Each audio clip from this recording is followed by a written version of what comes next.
तो देखिए हम बात कर रहे थे पिछली क्लास में का, अगर आपने वीडियो देखा होगा तो हम बात कर रहे थे सौर मंडल के बारे में, और सौर मंडल में ग्रहों की क्या क्या विशेषता हैं, वहीं से आपका प्रश्न भी पूछा जाता है। और सिंपल क्वेश्चन यहां से आएगा, जरा सा भी आप इसको ठीक ध्यान से ग्रहों को पढ़ लोगे, क्योंकि हम पढ़ते चले आ रहे हैं तो इसको समझने में ज्यादा दिक्कत नहीं होती है। अब हम बात कर रहे थे, देखिए कुछ ग्रहों की हम यहां पर बात कर चुके थे। सौर मंडल में कौन कौन से ग्रह हैं, ठीक है, तो 8 ग्रह हैं, आप सब जानते ही हैं। और इन 8 ग्रहों की हम बात करें, 8 ग्रहों में से सबसे नजदीक जो ग्रह है वो कहलाता है बुध। बुध के बाद जो ग्रह है उसको हम बोलते हैं शुक्र। शुक्र के बाद जो ग्रह है वो है पृथ्वी, ठीक है। और पृथ्वी के बाद जो ग्रह है वो कहलाता है मंगल। मंगल के बाद जो आपका ग्रह आता है उसको हम बोलते हैं बृहस्पति, जुपिटर। और बृहस्पति के बाद शनि, और शनि के बाद आपका आता है अरुण। अरुण ग्रह, और अरुण ग्रह के बाद हम बात करेंगे वरुण ग्रह की। तो ये ध्यान रखें, यहां तक हम बात कर चुके थे, सैटर्न तक हम बात कर चुके थे। बुध ग्रह के बारे में हमने जान लिया था, शुक्र के बारे में, पृथ्वी के बारे में अब अभी हम पढ़ेंगे, मंगल के बारे में जान लिया था, बृहस्पति और शनि। तो यहां तक हम ग्रहों के बारे में ऑलरेडी बात कर चुके थे। अब देखिए हम बात करेंगे बचे हुए ग्रहों की, और उसमें कौन से हैं, अरुण और वरुण है। अब यहां से एक और प्रश्न आपका पूछा जाता है, एक क्वेश्चन है, यहां पर एक क्वेश्चन है कि निम्नलिखित में से, क्वेश्चन देखिए ध्यान से, निम्नलिखित में कौन सा ग्रह, कौन सा ग्रह जल में डुबाने पर तैरने लगेगा?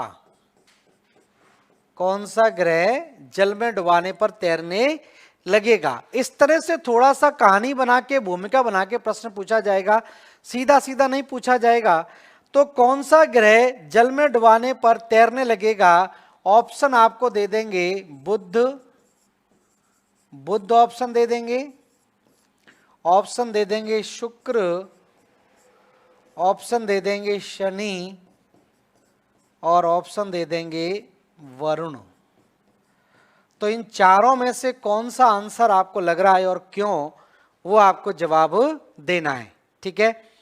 ये ध्यान रखें, उसके बाद मैं आपको बताऊंगा इसमें से क्या आंसर आपका होगा। पहले आपको ये जवाब देना है कि इनमें से कौन सा आंसर आपका सही होगा, कौन सा ग्रह जल में डुबाने पर तैरने लगेगा, डूबेगा नहीं, ठीक है। 4 ऑप्शन आपको देख रहे हैं यहां पर। तो अब हम बाद में इसकी बात करेंगे, जब तक आप कमेंट अपने करते रहें। हम बात करेंगे अब किसकी, अरुण ग्रह की, ठीक है। तो एक एक ग्रह के बारे में हम यहां पर जान रहे थे, तो कुछ चीजें हम जान लेते हैं अरुण ग्रह के बारे में भी। तो हेडिंग डाल लें यहां पर, अरुण या यूरेनस। यूरेनस ऐसे भी लिखा आ सकता है, ध्यान रखना, जरूरी नहीं है कि आपको अरुण लिखा मिले, यूरेनस भी लिख सकते हैं। तो अरुण ग्रह की बात करें तो पहली चीज तो ध्यान रखें, तीसरा सबसे बड़ा ग्रह है, तीसरा सबसे बड़ा ग्रह, तीसरा सबसे बड़ा ग्रह कहलाता है। दूसरी इसकी विशेषता आपको यह याद रखनी है, सूर्य से 7वें स्थान पर स्थित है, 7वें स्थान पर स्थित है, सूर्य से 7वें स्थान पर स्थित है। और अगली इसकी विशेषता ध्यान रखें, इसे हरा ग्रह भी कहा कहते हैं, इसे हरा ग्रह भी कहा जाता है। ठीक है, तो इसको ग्रीन प्लानेट बोलते हैं। क्या बोलते हैं? Green planet. और ग्रीन प्लानेट की बात होती है तो आपके दिमाग में लगता है कि पृथ्वी ही हरा है, लेकिन पृथ्वी कैसा है? नीला ग्रह है। या ये पूछा जाए, हालांकि पृथ्वी पर भी वनस्पति पाई जाती है, तो इससे भी ऐसे भी प्रश्न पूछ लेते हैं, ठीक है, लेकिन हरा ग्रह इसको कहा जाता है क्योंकि इस ग्रह पर मीथेन गैस पाई जाती है, और मीथेन गैस के साथ साथ में तापमान कम है क्योंकि सूर्य से ये दूरी पर स्थित है। तो सूर्य से ज्यादा दूरी पर होने के कारण जो मीथेन गैस है वह क्या होगी? बहुत ज्यादा ठंडी गैस के रूप में है। इसकी वजह से यहां पर ये क्या होता है? हरे रंग का दिखाई देता है, ठीक है। तो ग्रीन प्लैनेट कहते हैं क्योंकि इस ग्रह पर मीथेन गैस की अधिकता पाई जाती है। मीथेन गैस की अधिकता पाई जाती है।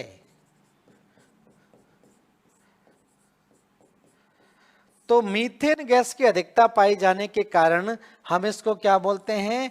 हरा ग्रह बोलते हैं, या ग्रीन प्लैनेट आपका ये कहलाता है, ठीक है। ये ध्यान रखें। दूसरी चीज ध्यान रखें, इस ग्रह के चारों ओर, इस ग्रह के चारों ओर 5 वलय पाए जाते हैं।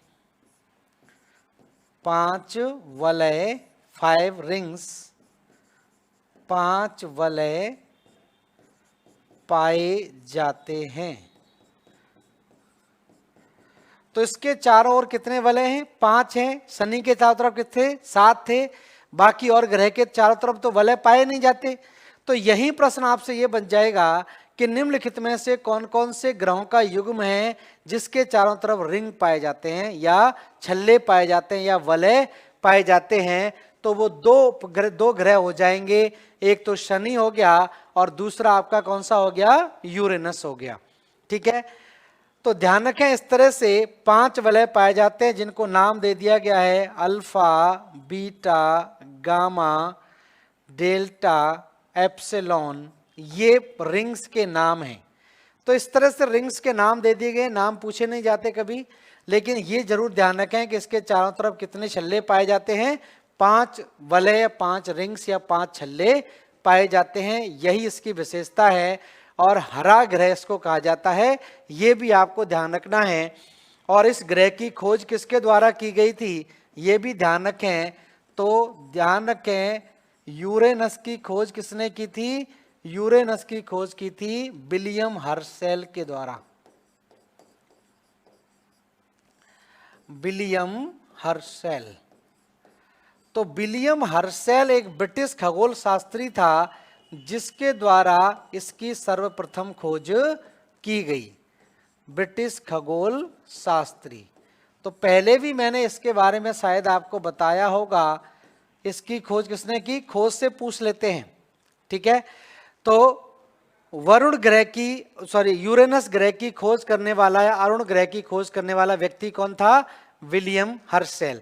तो विलियम हर्शेल को नाम आप ध्यान रखें। इसके बाद हम बात करें अगले एक और ग्रह की, जिसको हम बोलते हैं नेपच्यून। तो नेपच्यून इंग्लिश में भी याद रखें क्योंकि ऐसे भी लिखा आपका आ सकता है नेपच्यून। जरूरी नहीं है कि आपको वरुण लिखा दिखाई दे, ठीक है, ये ध्यान रखना है। और दूसरी हम बात करें नेपच्यून की, तो खोज किसने की? The Neptune was discovered by John गैले। जॉन गैले नामक वैज्ञानिक के द्वारा इसकी खोज की गई थी 1846 में। ईयर की जरूरत आपको नहीं है, 1846 में इसकी खोज की गई थी। तो जॉन गैले ने नेपच्यून ग्रह की खोज की थी, ये आपको ध्यान रखना है। और खोज करने के बाद अभी इस ग्रह की विशेषता क्या है कि ये सौर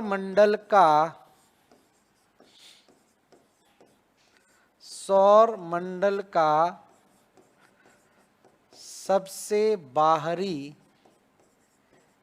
ग्रह है, सबसे बाहरी ग्रह है। दूसरी इसकी विशेषता क्या है, सौर मंडल का सबसे ठंडा ग्रह भी ध्यान रखना है, सबसे ठंडा ग्रह। गर्म तो याद है ही आपको, सबसे ठंडा ग्रह भी ध्यान रखें। ये एक ऐसा ग्रह है जिसका सबसे लंबा परिक्रमण काल है, सबसे लंबा परिक्रमण काल है। कितना है, 165 वर्ष। 165 वर्ष का समय लगता है इसको सूर्य के चारों तरफ पूरा एक चक्कर लगाने में। तो सबसे लंबा परिक्रमण काल अगर पूछा जाए किसका है तो नेपच्यून का है, और सबसे छोटा पूछा जाए किसका है तो ध्यान रखना वो किसका है, सबसे छोटा परिक्रमण काल मैंने बताया था किसका होगा, बुध का होगा, मात्र 88 दिन का। तो सौर मंडल का सबसे बाहरी ग्रह है, सौर मंडल का सबसे ठंडा ग्रह है, सबसे लंबा परिक्रमण काल कहलाता है। और लिख लेना यहाँ पर, मीथेन तथा हाइड्रोजन गैस की अधिकता पाई जाती है, मीथेन तथा हाइड्रोजन गैस। मतलब यहां पर गैसें ज्यादा पाई जाती हैं इन ग्रहों पर, इसलिए इनको गैसियस ग्रह भी कहा गया है। पहले भी हमने बात की, इनको क्या बोलते हैं, गैसियस ग्रह। तो इन पर गैसों के भंडार ज्यादा हैं, गैसियस ग्रह इसको इसीलिए कहा जाता है। तो ये ध्यान रखें, प्रमुख विशेषताएं किसकी हो गई, नेपच्यून के बारे में ये पॉइंट आपको ध्यान रखने हैं। और आपको पता होगा कि वर्ष 2006 से पहले, वर्ष 2006 से पहले हमारे सौरमंडल में 9 ग्रह हुआ करते थे, 9 ग्रह होते थे। अब 9 ग्रह नहीं है, अब कितने हैं, 8 हैं। तो जो 9वां ग्रह था उसके साथ ऐसी क्या घटना घटी कि उसको ग्रहों की श्रेणी से बाहर निकाल दिया, या अंतरराष्ट्रीय खगोल संघ ने क्या पैमाने जारी किए कि जिसके आधार पर वो अब बौना ग्रह कहलाता है। तो थोड़ा सा हम जान लेते हैं किसके बारे में, हम जान लेते हैं यम के बारे में, प्लूटो के बारे में, या इसी को कुबेर भी कहा जाता है। यम, कुबेर या प्लूटो, प्लूटो के नाम से जाना जाता है।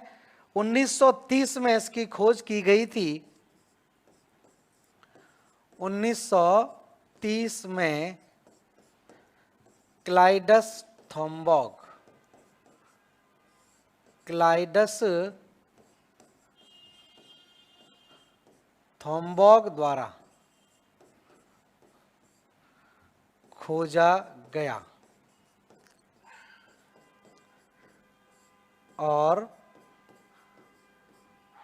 9वें ग्रह के रूप में मान्यता मिली, 9वें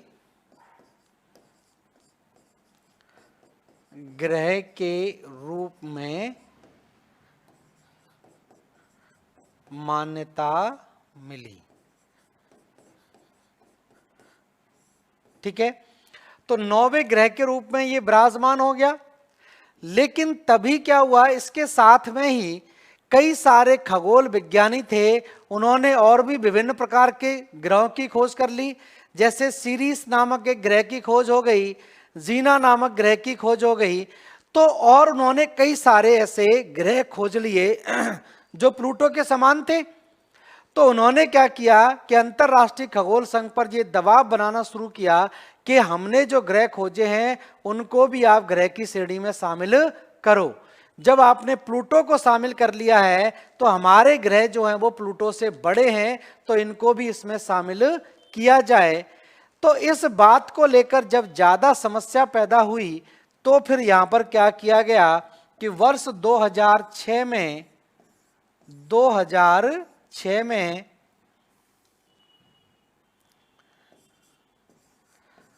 2006 में अंतरराष्ट्रीय खगोल संघ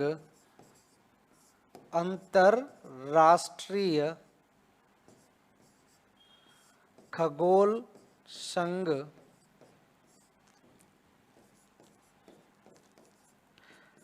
ठीक है, IAU बोलते हैं इसको, इंटरनेशनल एस्ट्रोनॉमिकल यूनियन। अंतरराष्ट्रीय खगोल संघ ने चेक गणराज्य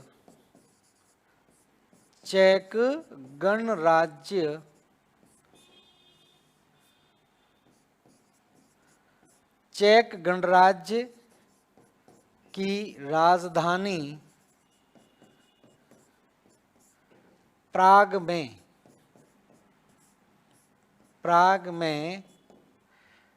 एक अंतरराष्ट्रीय सम्मेलन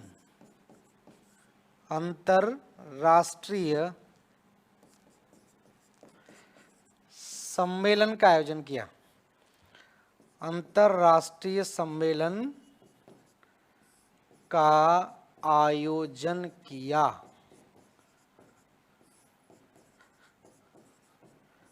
ठीक है, तो अंतरराष्ट्रीय खगोल संघ के द्वारा यहां पर क्या हुआ कि एक अंतरराष्ट्रीय सम्मेलन का आयोजन किया गया कि ग्रहों को क्या से परिभाषित किया जाए। ठीक है, तो इसमें लगभग 70 देशों के लोगों ने भाग लिया। 2000 से ज्यादा वैज्ञानिक यहां पर पहुंचे और उन वैज्ञानिकों ने इसमें यह तय किया कि ग्रहों की परिभाषा क्या होनी चाहिए, ग्रहों की क्या स्थिति होनी चाहिए। तो ग्रहों के लिए यहां पर कुछ पैमाने तय किए गए। और ध्यान रखना, मैंने एक प्रश्न आपको दिया था लिखने के लिए कि बौने ग्रह और जो ग्रह हैं उनमें क्या अंतर है। तो ये IAU के अनुसार ग्रहों की परिभाषा जो है, IAU के अनुसार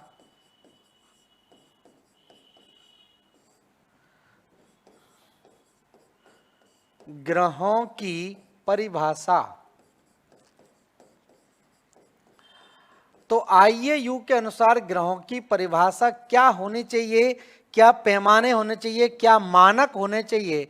तो उस मानकों को इन्होंने बताया। सबसे पहले तो इन्होंने बताया कि किसी भी ग्रह का एक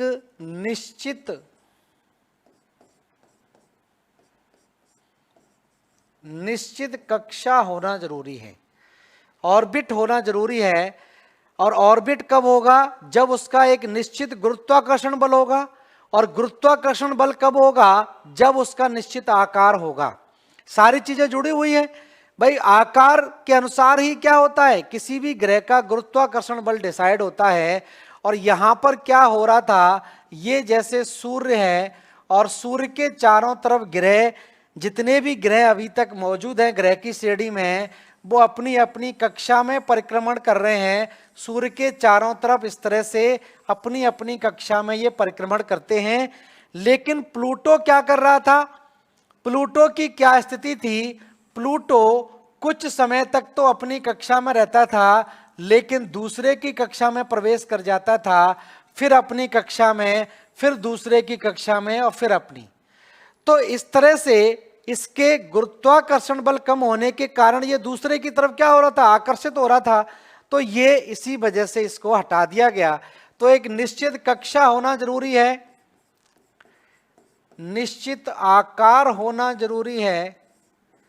निश्चित आकार, ऐसा नहीं है छोटे मोटे खगोलीय पिंडों को भी हम ग्रह शामिल कर लें, क्योंकि सूर्य के चारों तरफ तो बहुत सारे खगोलीय पिंड परिक्रमा कर रहे हैं।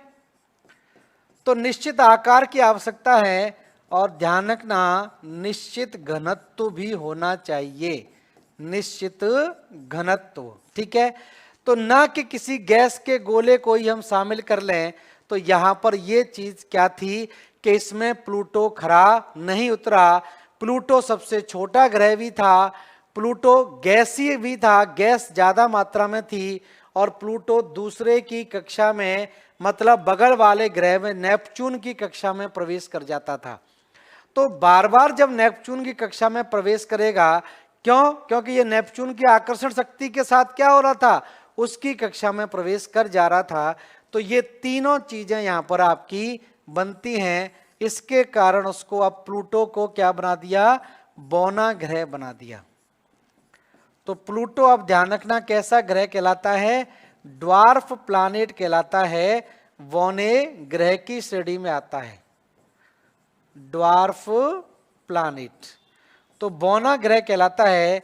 तो प्लूटो के अलावा ध्यान रखना सीरीस जो है, सीरीस भी बौना ग्रह है, जीना भी बौना ग्रह है, ठीक है, XERES बोलते हैं सीरीज, XENA जीना, ये भी क्या है, इसी कैटेगरी में आपके आते हैं। तो ये प्रमुख विशेषता थी ग्रहों के बारे में। तो 1930 में इस ग्रह की खोज हुई, शामिल कर लिया गया ग्रहों की श्रेणी में, लेकिन 2006 में इसके ग्रह का दर्जा जो है वो छीन लिया गया और इसको बौना ग्रह बना दिया गया। तो प्लूटो अभी कैसा है, एक बौने ग्रह के रूप में ही जाना जाता है। तो प्लूटो से आपको बस इतनी चीजें ध्यान रखनी है।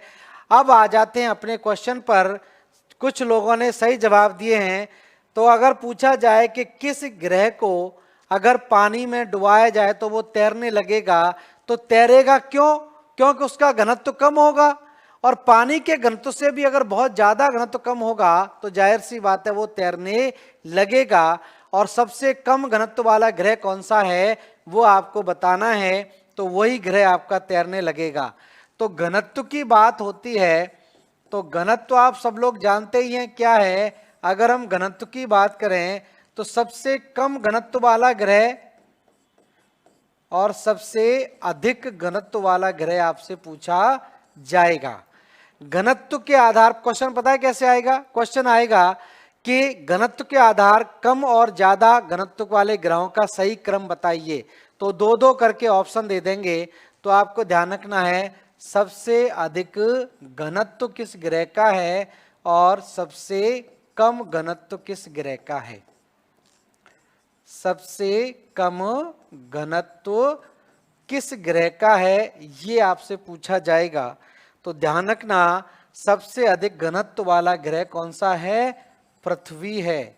और पृथ्वी का घनत्व कितना है? 5.52 ग्राम प्रति सेंटीमीटर क्यूब।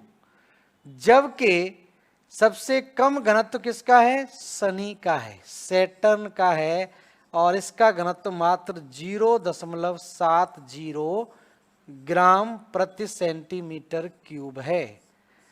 तो ये ऐसा ग्रह है जिसका घनत्व सबसे कम है, मतलब गैस का गोला है एक तरह से, ये मान लीजिए।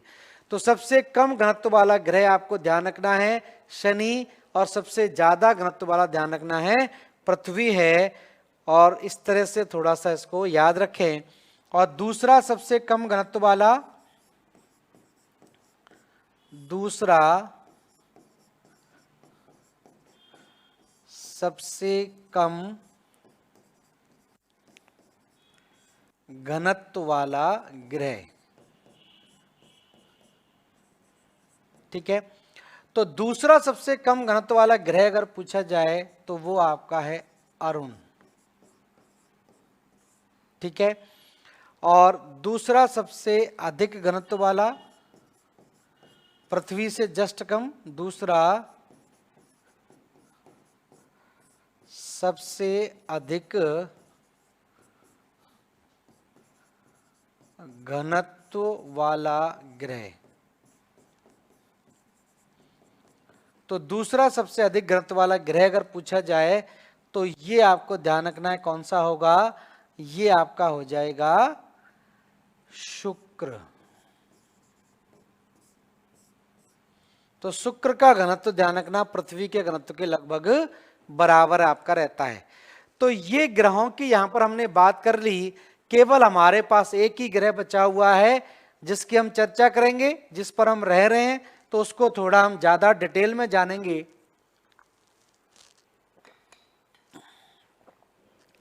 ज्यादा डिटेल में जानेंगे, ज्यादा गहराई में जाएंगे, ज्यादा ऊंचाई पर भी जाएंगे।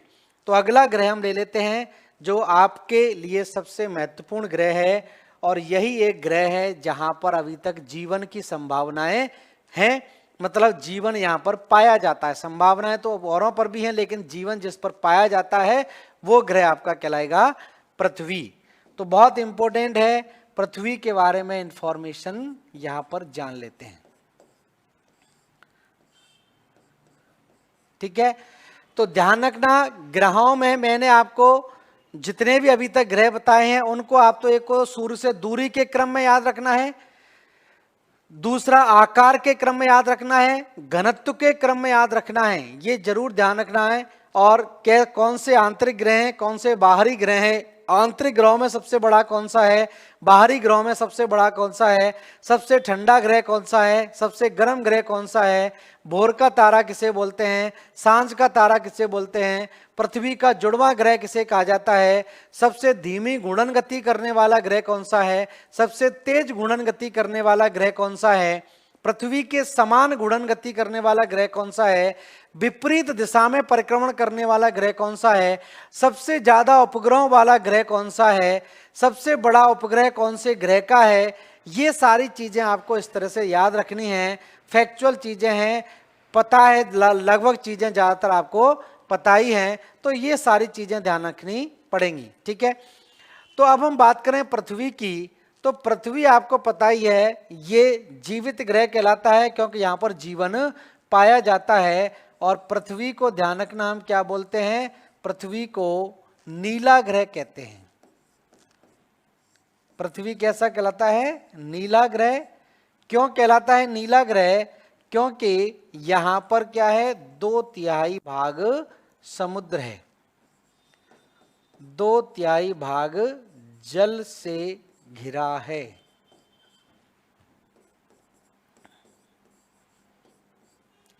तो 2/3 भाग जल से घिरा होने के कारण हम इसको क्या बोलते हैं, नीला ग्रह बोल देते हैं, ब्लू प्लैनेट बोल देते हैं, क्योंकि नीला रंग सबसे ज्यादा फैलने वाला है।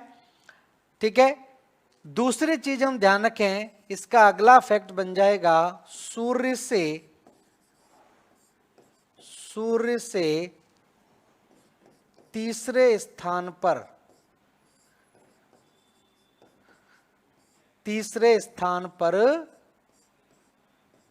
स्थित है। ठीक है, तो सूर्य से तीसरे स्थान पर स्थित ग्रह कौन सा है, तो पृथ्वी है, और तीसरे स्थान पर स्थित है और यहां पर जीवन भी संभव है। तो यहां पर ध्यान रखना, ये कौन से क्षेत्र में आ जाएगा, ये गोल्डस्टीन क्षेत्र में आएगा, गोल्डस्टीन क्षेत्र। तो गोल्डस्टीन जोन आपको जरूर ध्यान रखना है, गोल्डस्टीन जोन।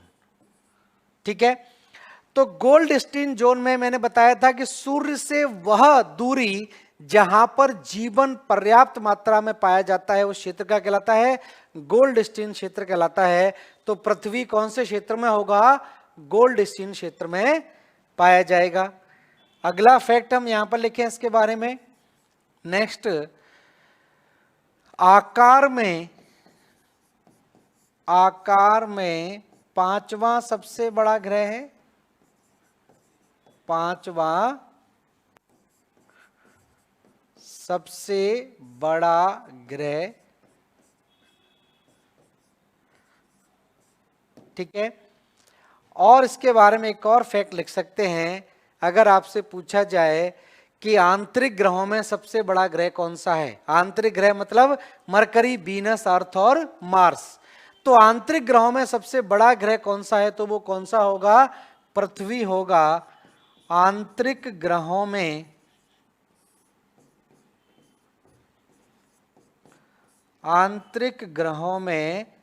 सबसे बड़ा ग्रह,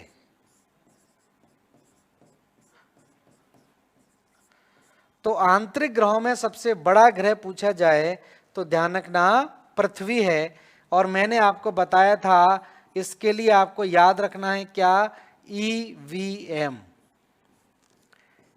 ईवीएम आपको याद रखना है, इलेक्ट्रॉनिक वोटिंग मशीन याद रखना है।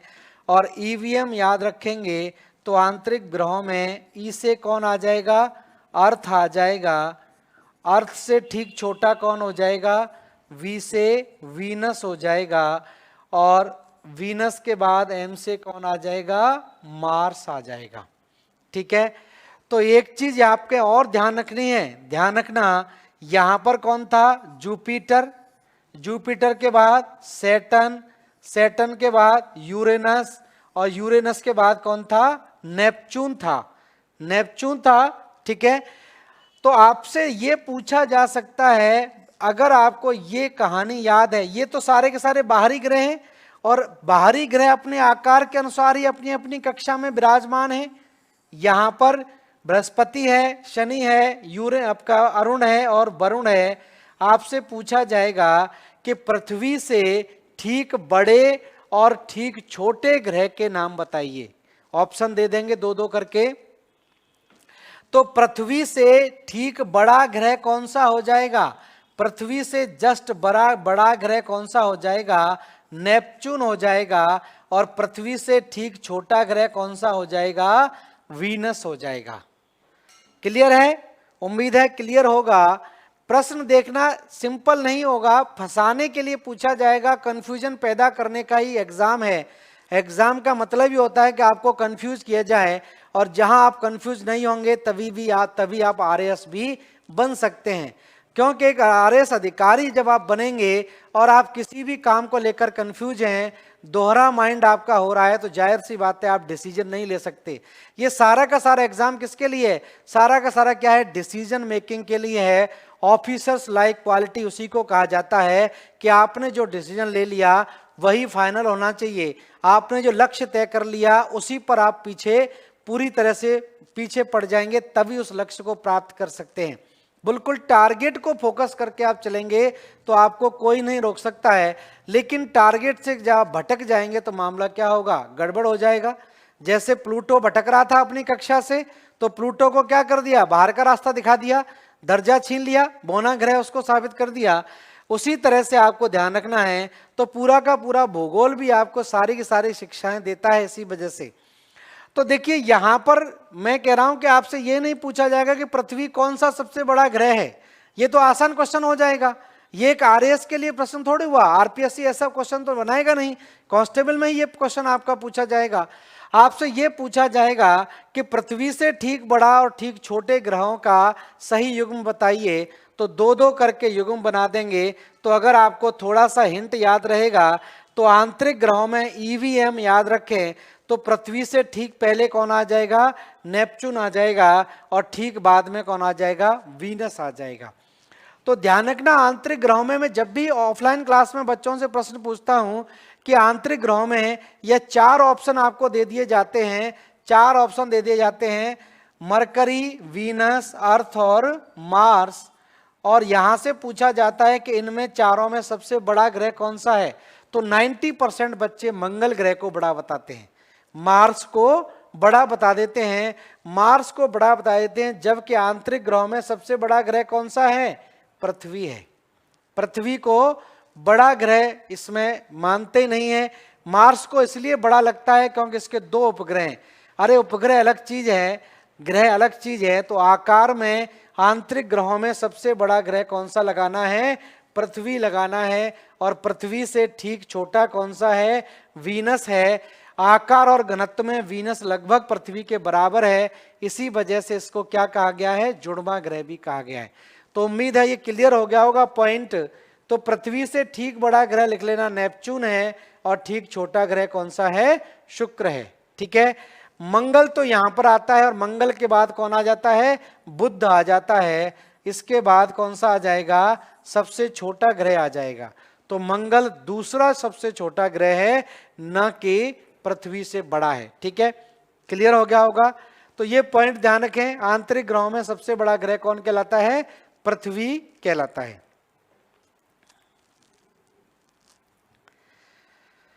नेक्स्ट जान लेते हैं, सबसे अधिक घनत्व वाला ग्रह है। सबसे अधिक घनत्व वाला ग्रह, तो सबसे ज्यादा घनत्व किसका है? पृथ्वी का है। कितना है? 5.52 ग्राम प्रति सेंटीमीटर क्यूब। ठीक है, तो 5.52 ग्राम प्रति सेंटीमीटर क्यूब पृथ्वी का घनत्व है, सबसे ज्यादा घनत्व है सभी ग्रहों में। ठीक है, ध्यान रखें इसको, इस बात को। तो सबसे अधिक घनत्व वाला ग्रह ध्यान रखें। नेक्स्ट लिख लें इसमें आगे, पृथ्वी की सूर्य से दूरी, पृथ्वी की सूर्य से दूरी। तो पृथ्वी की सूर्य से दूरी कितनी है, मैंने बताया था 14.98 करोड़ किलोमीटर या 15 करोड़, सामान्य भाषा में इसको लिख सकते हैं 15 करोड़ किलोमीटर है। ठीक है, और पृथ्वी और सूर्य के बीच की दूरी को हम क्या बोलते हैं, पृथ्वी और सूर्य के बीच की दूरी को ध्यान रखना, इसी को हम बोलते हैं एक 1 एस्ट्रोनॉमिकल यूनिट। तो एक खगोलीय इकाई कहलाता है ये, एक खगोलीय इकाई। ठीक है, तो एक खगोलीय इकाई अगर पूछा जाए तो कितने के बराबर है, 15 करोड़ वर्ग, वो 15 करोड़ किलोमीटर के बराबर आपका पड़ता है एक खगोलीय इकाई। इस तरह से ध्यान रखें। ठीक है, और ब्रह्मांड का जो व्यास है उसको हम क्या बोलते हैं, एक ब्रह्मांड इकाई बोलते हैं, एक ब्रह्मांड इकाई कहा जाता है। ठीक है, तो ये 15 करोड़ किलोमीटर है। और अगर हम बात करें पृथ्वी से चंद्रमा की दूरी, पृथ्वी से चंद्रमा की दूरी, तो पृथ्वी से चंद्रमा की दूरी की हम बात करें तो ये लगभग ध्यान रखना कितनी है, 3,84,000 किलोमीटर। ठीक है, तो 3,84,000 किलोमीटर मात्र दूरी है चंद्रमा से, जबकि सूर्य से कितनी है, 15 करोड़ किलोमीटर दूर स्थित है। ठीक है, दूसरा हम बात करें, नेक्स्ट अगला पॉइंट यहां पर हम बात करें तो ध्यान रखना, पृथ्वी पर सूर्य की तुलना में, सूर्य की तुलना में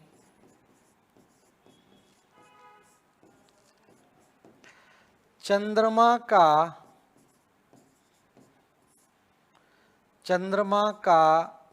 आकर्षण बल, चंद्रमा का आकर्षण बल 2.2 गुना अधिक लगता है, अधिक लगता है। ठीक है, तो ध्यान रखना, पृथ्वी पर सूर्य की तुलना में चंद्रमा का आकर्षण बल कितना ज्यादा लगता है, 2.2 गुना ज्यादा लगता है। तो ये पॉइंट ध्यान रखना, भले ही चंद्रमा, सूर्य का जो आकर्षण बल है वो पृथ्वी से 28 गुना ज्यादा है, लेकिन दूरी भी तो बहुत है, दूरी ज्यादा है, जबकि चंद्रमा का जो आकर्षण बल है वो पृथ्वी का 1/6 है, लेकिन फिर भी इस पर ज्यादा आकर्षण बल काम करता है, किसका, चंद्रमा का। तो ये पॉइंट बहुत इंपॉर्टेंट है, फैक्ट में आपके कथनों में ऐसे पूछा जाता है। और इसी के कारण जब ज्वार भाटा की स्थिति होती है, ज्वार भाटा भी हम आगे पढ़ेंगे, ज्वार भाटा की स्थिति में आप देखोगे तो सबसे ज्यादा आकर्षण बल किसका काम करता है, चंद्रमा का काम करता है। इसी वजह से उच्च ज्वार आपका आता है, पूर्णिमा और अमावस्या के दिन ये स्थिति बनती है। ठीक है, तो ये ध्यान रखें, ये किसके कारण है, पृथ्वी की तुलना में, पृथ्वी पर सूर्य की तुलना में चंद्रमा का आकर्षण बल 2.2 गुना ज्यादा लगता है, कई बार एग्जाम में पूछा गया है। ठीक है, नेक्स्ट हम बात करें आगे। अब हम पृथ्वी के आकार की बात करें, जियोडिसी, पृथ्वी का आकार। तो ध्यान रखना, पृथ्वी का आकार, घनत्व या जितने भी आपके पृथ्वी के बारे में जो आंकड़े दिए जाते हैं वो आंकड़े कौन देता है? वो आंकड़े देता है IUGG। ये एक अंतरराष्ट्रीय संस्था है, ध्यान रखना। IUGG पृथ्वी के सारे आंकड़े जारी करता है, उन्हीं को हम ऑथेंटिक मानते हैं। तो अगर पूछा जाए कि पृथ्वी के आकार घनत्व के बारे में कौन सी संस्था आंकड़े देती है, तो IUGG लगाना है, IAU नहीं लगाना है। IAU जो है पूरे ब्रह्मांड के बारे में जानकारी देती है, लेकिन पृथ्वी के बारे में जो आंकड़े हैं वो कौन देता है? IUGG। फुल फॉर्म क्या है इसकी? फुल फॉर्म है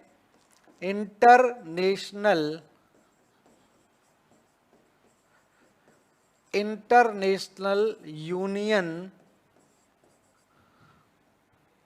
ऑफ जियोडिसी एंड जियोफिजिक्स।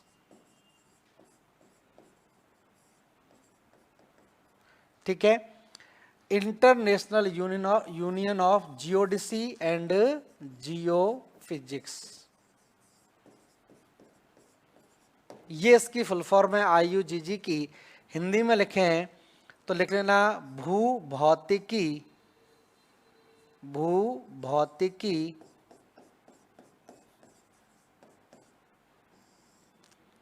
तथा भूमापी विज्ञान का अंतरराष्ट्रीय संघ।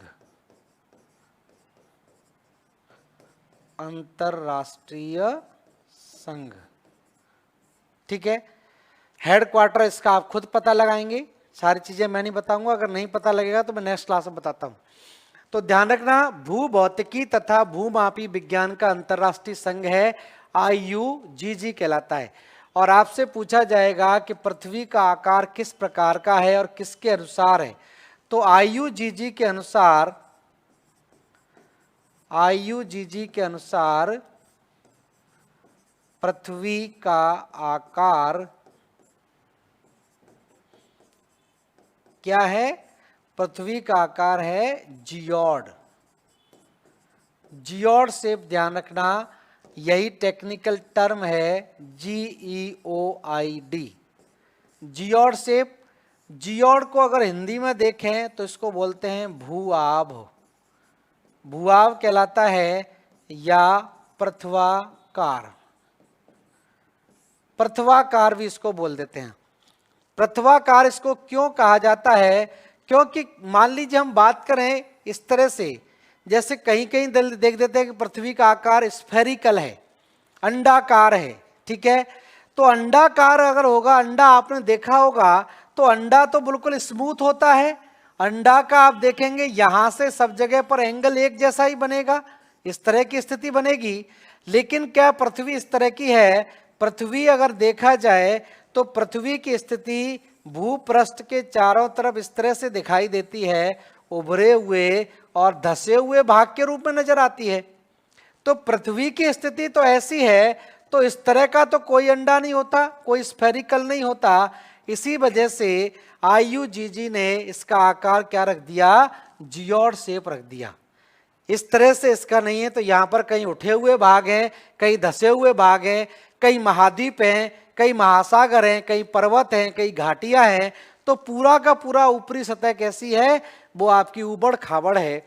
इसलिए हम इसको ध्यान रखना, अंडाकार या स्फेरिकल नहीं बोलेंगे, इसको क्या बोलेंगे? जियोड शेप बोलेंगे। ठीक है, वैसे भी देखा जाए तो पृथ्वी की जो हम ध्रुवीय व्यास और अगर भूमध्य रेखीय व्यास की बात करेंगे तो इन दोनों में क्या होता है? अंतर पाया जाता है।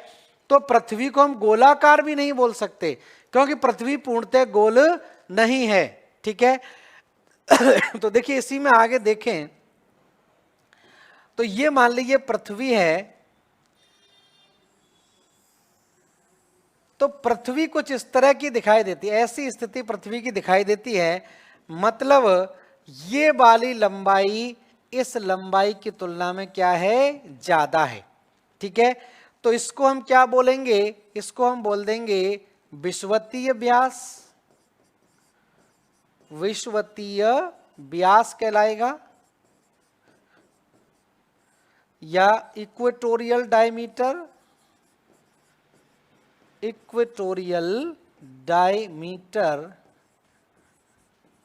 ठीक है। और ये वाला भाग क्या कहलाएगा, ये कहलाएगा ध्रुवीय व्यास, ध्रुवीय व्यास कहलाएगा, या इसको हम क्या बोल देंगे, पोलर डायमीटर, पोलर डायमीटर कहलाएगा। अब कभी कभार एग्जाम में यह भी पूछ लिया जाता है कि पृथ्वी के ध्रुवीय व्यास और विषुवतीय व्यास में कितने किलोमीटर का अंतर है, वो भी आपको ध्यान रखना पड़ेगा।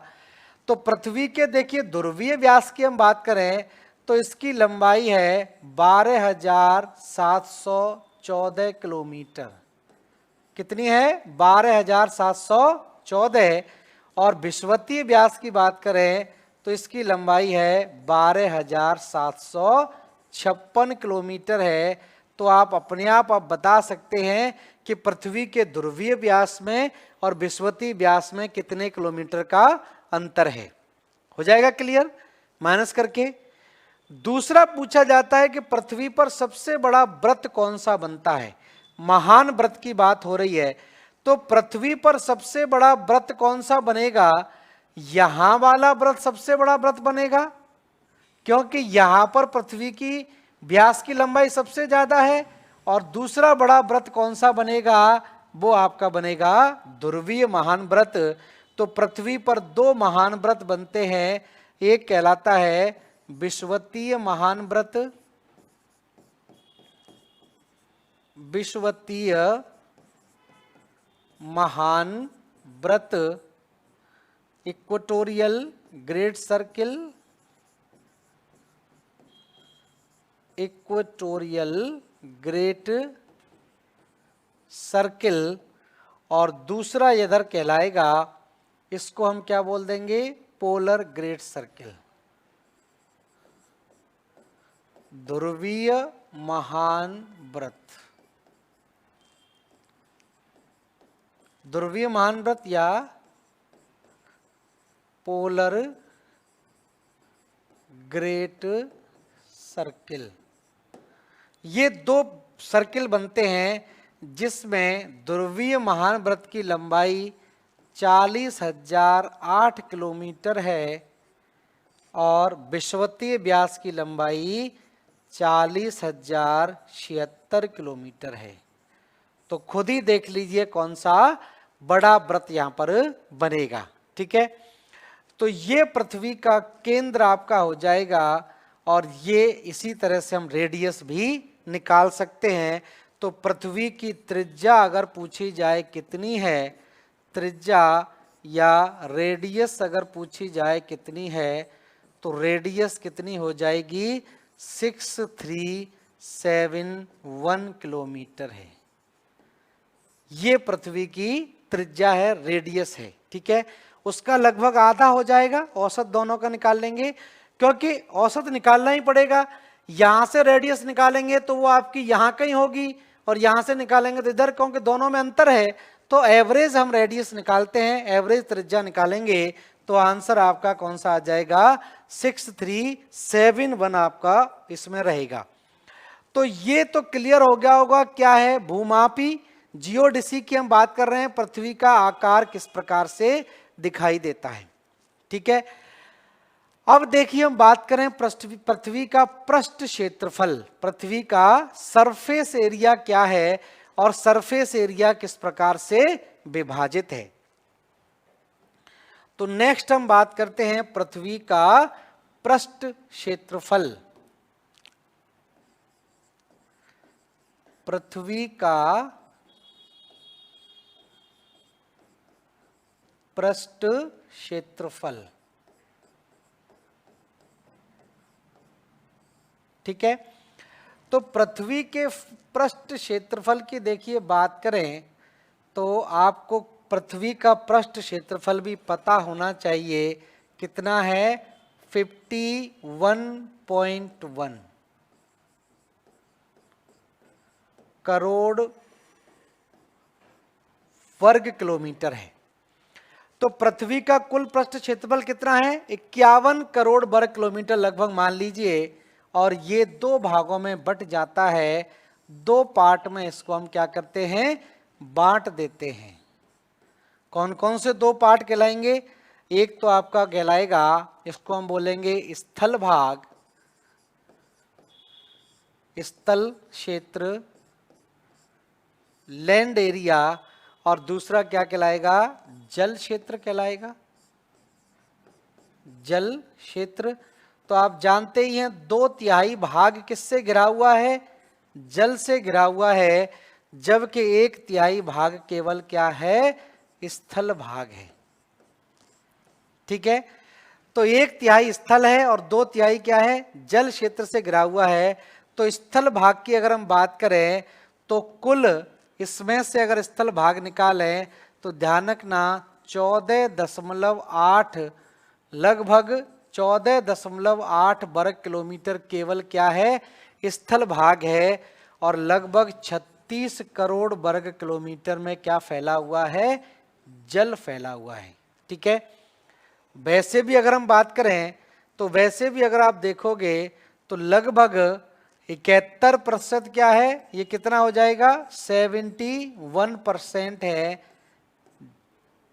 71% सॉरी जल क्षेत्र है, और मात्र 29% क्या है? स्थल भाग है। ये कितना आ जाएगा? 71%। ठीक है, और आप जानते ही हैं कि ये जो स्थल भाग आप देख रहे हैं, ये स्थल भाग कितने महाद्वीपों में और जल क्षेत्र कितने महासागरों में विभाजित है? तो सिंपल सी बात है, क्षेत्रफल के आधार पर घटते हुए क्रम में अगर आप लिखोगे तो यहां पर सबसे बड़ा महाद्वीप कौन सा आ जाएगा? एशिया महाद्वीप आ जाएगा। तो स्थल भाग क्या है? ये 7 महाद्वीपों में विभाजित है, 7 महाद्वीपों में। और 7 महाद्वीपों में से एक तो एशिया हो जाएगा, दूसरे नंबर पर कौन आ जाएगा? अफ्रीका महाद्वीप आ जाएगा, तीसरे स्थान पर कौन आ जाएगा? उत्तरी अमेरिका महाद्वीप आ जाएगा, उत्तरी अमेरिका। चौथे स्थान पर दक्षिणी अमेरिका, पांचवें स्थान पर कौन सा बड़ा महाद्वीप आता है? अंटार्कटिका। इसमें भी बहुत लोग कंफ्यूज रहते हैं। तो अंटार्कटिका ध्यान रखना क्षेत्रफल में 5वां बड़ा महाद्वीप है। 6वें नंबर पर आ जाएगा यूरोप, और सबसे छोटा महाद्वीप आप जानते ही हैं कौन सा है? ऑस्ट्रेलिया है, ऑस्ट्रेलिया।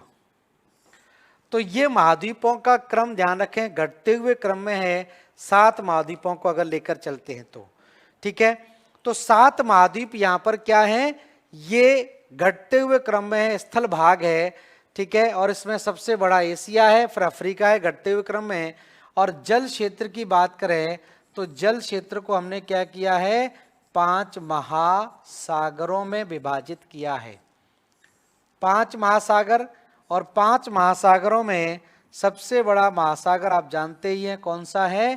प्रशांत महासागर है, प्रशांत महासागर।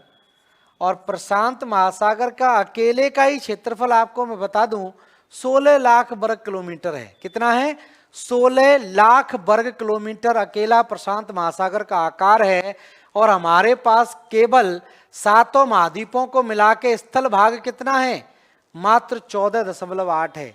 मतलब जितने महाद्वीप हमारे पास है, जितना स्थल भाग है, वो एक ही महासागर में समा जाएगा। इतना बड़ा महासागर है प्रशांत महासागर। तो 16 लाख वर्ग किलोमीटर में आपका फैला हुआ है। तो सबसे बड़ा महासागर कहलाएगा, सबसे गहरा महासागर भी है। दूसरे नंबर पर जो महासागर आता है इसको हम बोलते हैं क्या? अटलांटिक महासागर। अटलांटिक महासागर कहलाएगा। तीसरे स्थान पर जो महासागर है या तीसरा बड़ा महासागर है, ये आपका क्या कहलाता है? हिंद महासागर कहलाता है। और ये तीनों महासागर मिलकर कुल जल क्षेत्र का 90% भाग घेरे हुए हैं। तो ध्यान रखें, अगर पूछा जाए कि कुल जल क्षेत्र का 90% भाग किन किन महासागरों में आता है, तो 3 महासागरों में ही कुल जल क्षेत्र का कितना भाग है, 90% भाग आ जाता है। बाकी 10% में एक यहां पर महासागर आ जाएगा, इसको बोल देंगे अंटार्कटिका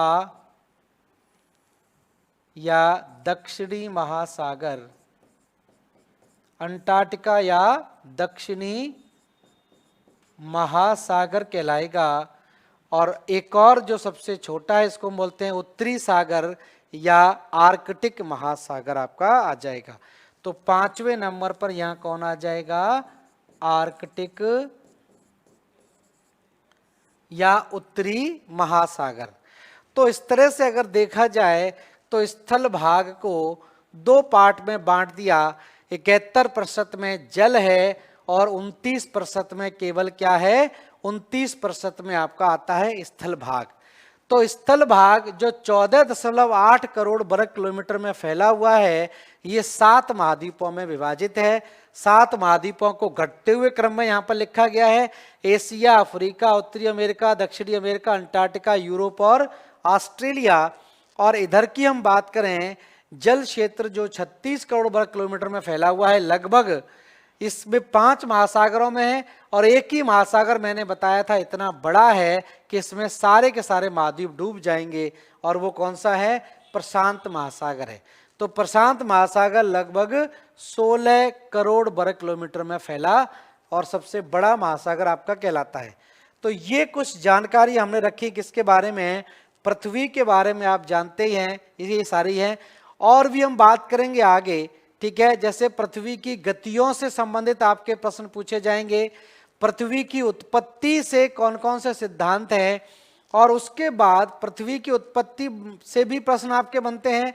फिर हम बात करेंगे कि पृथ्वी की जब उत्पत्ति हुई है तो उसको लेकर इसका क्या टाइम स्केल है। तो जियोलॉजिकल टाइम स्केल जो है, या जिसको हम भूगर्भिक समय सारणी बोलते हैं, वो भी बहुत इंपॉर्टेंट है। हालांकि वो मुख्य परीक्षा का भाग है, लेकिन मैंने अक्सर देखा है कि इससे प्री में भी प्रश्न आपके बनते हैं। प्री में भी इसको जोड़ा गया है, आईएएस में भी इसको जोड़ा गया है, और आपके आरएएस में भी इसका प्रश्न पूछे जाते हैं। तो भूगर्भिक समय सारणी की हम बात करें तो इसकी उत्पत्ति कहां से होती है, जब पृथ्वी की उत्पत्ति होती है। तो उसी को हम विभाजित करेंगे, कितने महाकल्प हैं, कितने कल्प हैं, कितने आपके पीरियड्स कहलाते हैं, युग कहलाते हैं। तो वो बहुत इंपॉर्टेंट पार्ट है, और किस युग की क्या विशेषता है। जैसे डायनासोर का युग क्या किसे कहते हैं, मछलियों का युग किसे कहा जाता है, या वनस्पति किस युग में उत्पन्न हुई।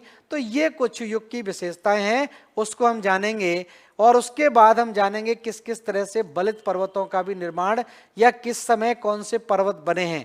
जैसे अरावली पर्वत किस युग में बना है, तो ये सारी चीजें पूछी जाती हैं। तो ये शुरुआती है, बेसिक चीजें हैं। अभी तक जो चीजें आप पढ़ रहे थे ये सब जानते हैं, नॉर्मल चीजें मैंने आपको इसके बारे में बताई हैं। लेकिन आगे जब हम नेक्स्ट क्लास में पढ़ेंगे तो थोड़ा सा इन सब चीजों से आगे चलेंगे, डिटेल में जानेंगे। अभी तो हम थोड़ा सा जियोडेसी के बारे में, भूमापी के बारे में ही पढ़ेंगे कि किस प्रकार से पृथ्वी के चारों ओर अक्षांश रेखाएं, देशांतर रेखाओं के बारे में, किस प्रकार से समय निकाला जाता है। समय को लेकर भी कई बार प्रश्न पूछे जाते हैं कि अंतरराष्ट्रीय तिथि रेखा से या ग्रीनविच रेखा से पश्चिम में, पूरब में समय बढ़ता है, घटता है। तो इसमें थोड़ा सा कंफ्यूजन रहता है बच्चों को, तो उस कंफ्यूजन को दूर करते हुए अक्षांश और देशांतर रेखाओं को भी हम जानेंगे, ठीक है। तो अभी के लिए इतना ही रहने देते हैं, नेक्स्ट क्लास में इसको आगे कंटिन्यू करके चलेंगे।